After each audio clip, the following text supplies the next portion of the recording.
c'est le déferlement du blindé vers Colmar.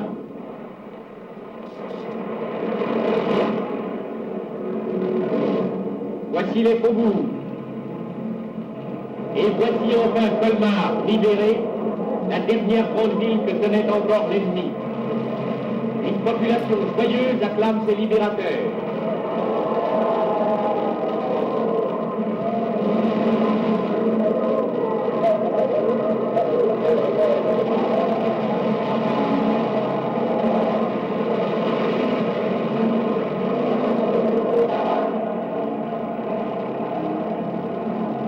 Les drapeaux paraissent aux fenêtres.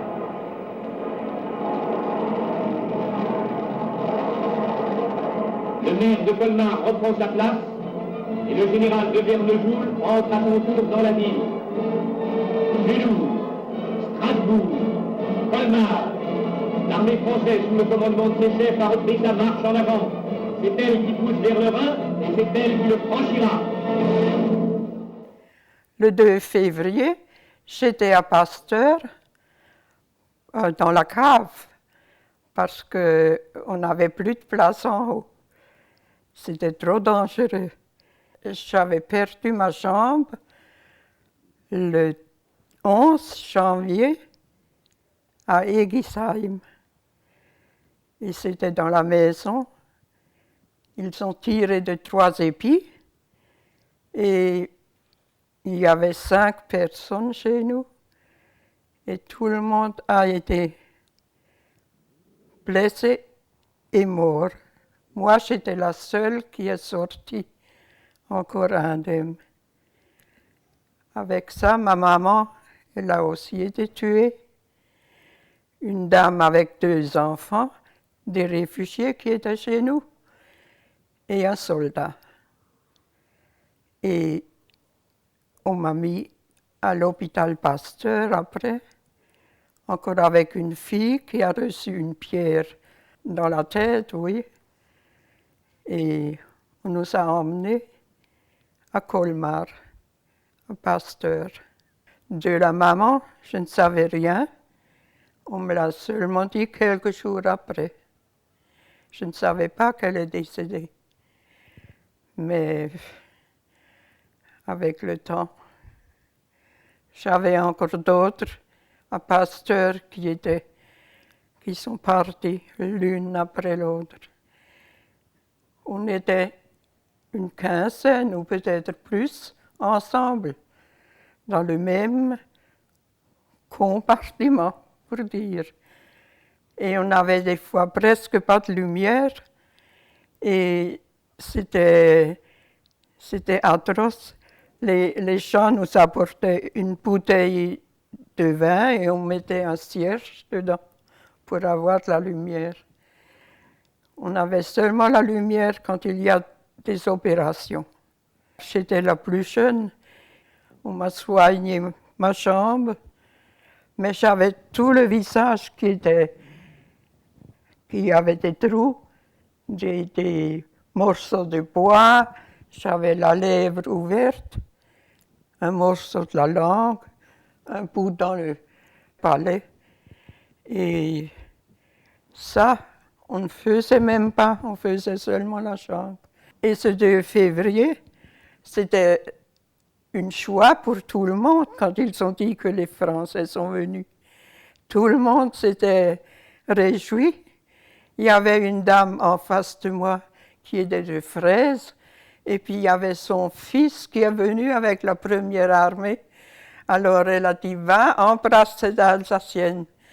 Et elle est d'ici, c'est une Française.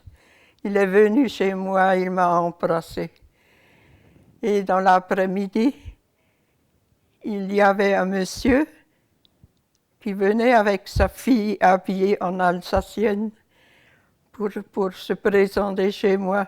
Il venait tous les jours, toujours chez nous, pour chercher du vin. Et il était heureux comme tout. Il a dit, maintenant tu vois, on est français. Et ils m'ont embrassé et ils sont partis après. Et le lendemain, on m'a dit que ce monsieur et cette fille soit 11 personnes ont été tuées dans leur cave. Les Allemands sont revenus et ils sont tirés dedans. Ma vie, c'était dur. C'était après, quand j'ai écouté que ma maman a disparu, j'étais complètement malade. J'avais encore une sœur et une petite de 4 ans qui restait. Ça, j'ai tout de suite vu, quand j'ai été blessée, mon oncle m'a tiré de la saleté qui est tombée sur moi.